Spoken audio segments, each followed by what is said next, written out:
It's a famous story, where I would pick up the phone and the room service will be like, okay, sir, what do you want? I can call in the evening, just from the third time, they're like, okay, sir, same order. So I don't think I was a very healthy, clean eater.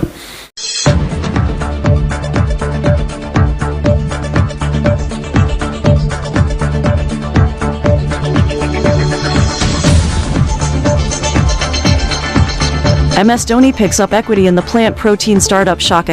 Indian cricketer MS Dhoni has joined global investors in backing India's fastest-growing plant protein startup, Shaka, and picks up equity in the company. This is a huge development on the backdrop of the company having recently received $2 million in a seed funding round led by Better Bite Ventures, Blue Horizon and Panthera Peak Ventures. Other investors include Dexler Holdings, celebrity chef Manu Chandra and a group of domestic family offices and angel investors. MS Dhoni, India's most loved cricketer, is known to back sector-leading startups across the consumer segment. The plant protein segment has seen a lot of celebrity backing globally. Plant protein diets are inherently more sustainable and its health benefits are driving more customer adoption.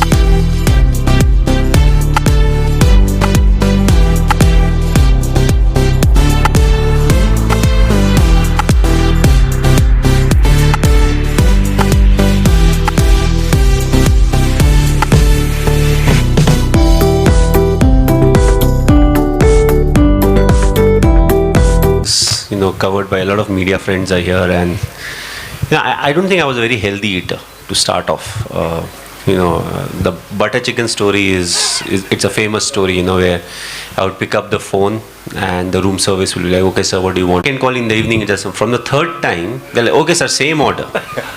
So I don't think I was a very healthy, clean eater, but as I got closer to my 30s, I had to change my eating habit. So a big part of me, still craves for it, but I've become more and more healthy, try to cut down on the sugar, try to eat less fried food, but I'm still a firm believer that you can eat a bit of everything, you can be very active.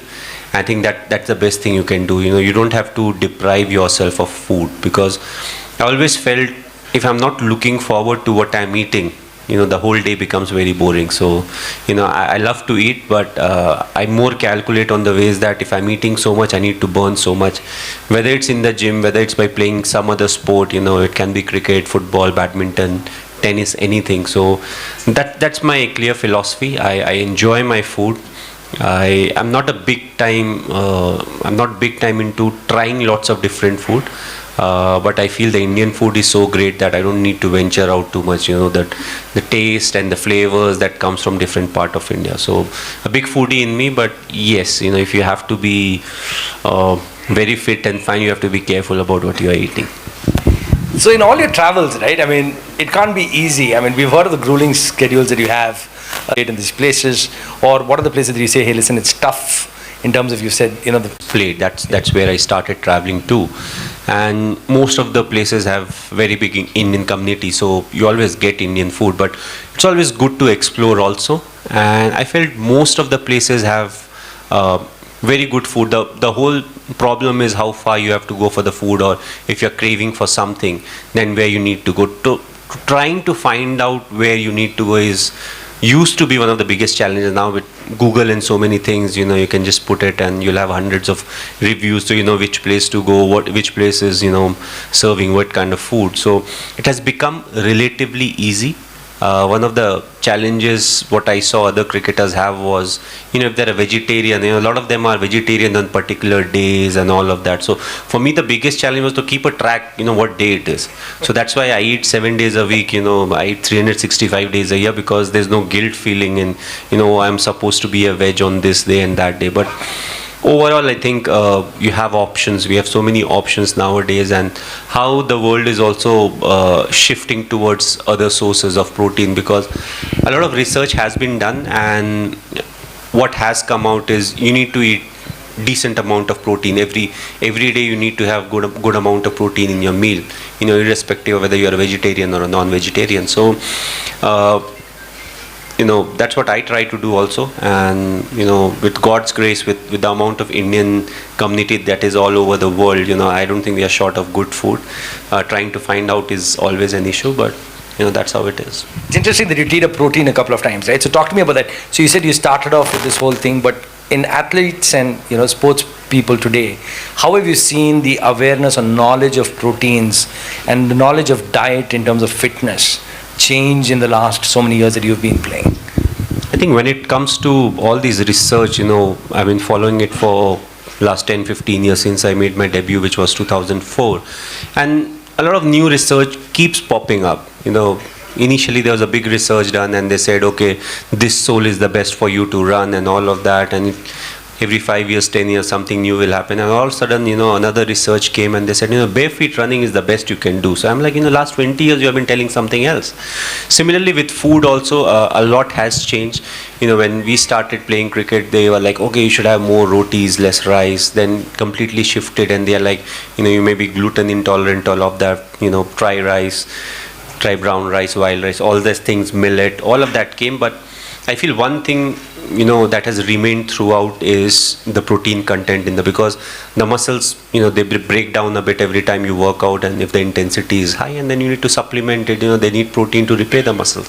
So I feel it's a big part and parcel, and you have to be very careful about how much protein we are taking in. And also athletes are now aware about how much carbs you need to add, what's the kind of fat content in the food and all of that. So I don't want to get too much into it because I've always I was told myself, if you're having food that is well balanced, of course with slightly higher protein, and if you're very active, I don't think nothing bad can happen. The body takes care of itself. Just need to make sure that you are active, because the activity level in the current generation has gone down. Because you get out of the house, you can see where the taxi is, where the Uber is, what's the mode of transport. So you're not walking a lot, you're not moving around a lot. Bangalore has a lot of traffic, so I don't think people get a lot of time out of office to go to a gym because that time they are in the car or in transport. So protein intake is very important, and we all take care of it. Right?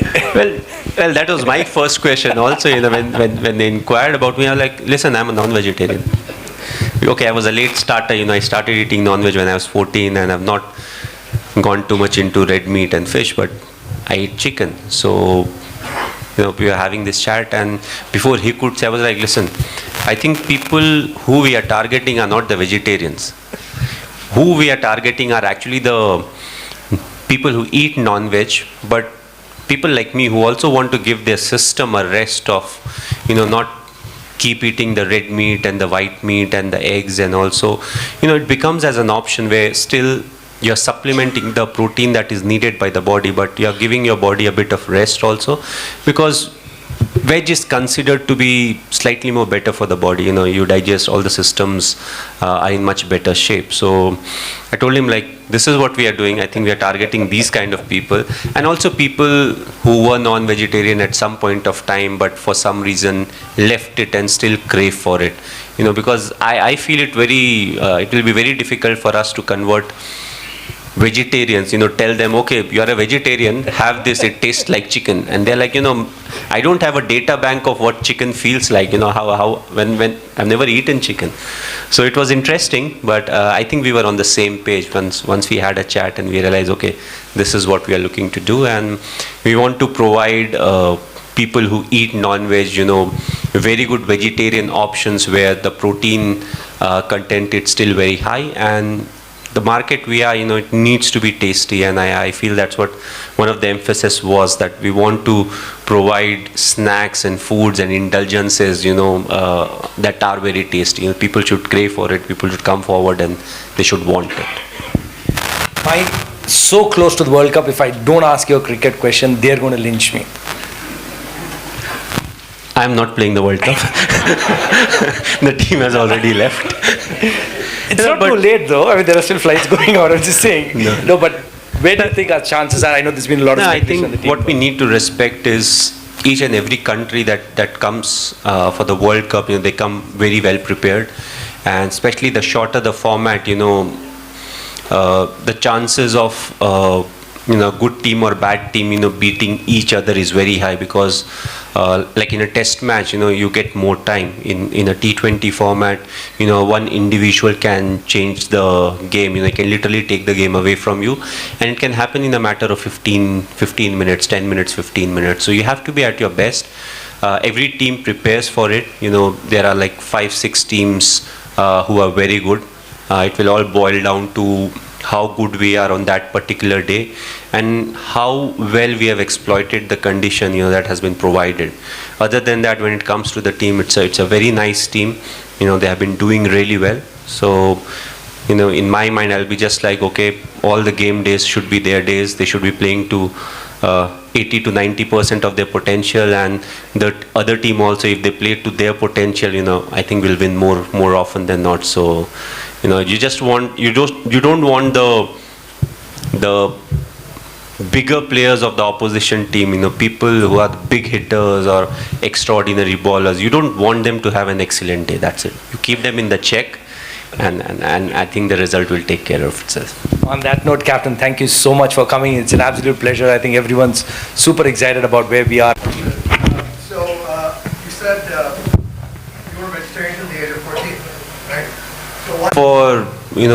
For a person to be non-vegetarian, because at the end of the day, the body breaks down whatever you're eating into all the different things, protein, carbs, fat, this, that. So it's just that often we have that assumption that when you eat non-veg, you get more protein or you're stronger and all of that. But frankly, it's everybody's preferences. A lot of people are comfortable with different kind of food. So I don't think there's any question that you have to be a non-vegetarian to be fitter or to be stronger. I feel it's all about the food. People should eat what they are comfortable with. It's just that they have to keep in mind everything as to how active they are, what is their requirements. If you have a desk job and if you're not spending a lot of time moving around, then what is a better food to eat, that you have to decide for yourself, because it may not show in 15 days, but you'll be in job for ages. So after a month, 2 months, 3 months, it will start having an effect on you. So we have to be intelligent about what we eat, and whatever you want to eat, that's a personal preference that everybody has got. But be happy with what you are eating, because it's easier to keep following it once you are happy with your food. If you're not happy, you may practice it for 1 month, 2 months, but it becomes very difficult after that. As long as it tastes like butter chicken, it's good. I'm happy.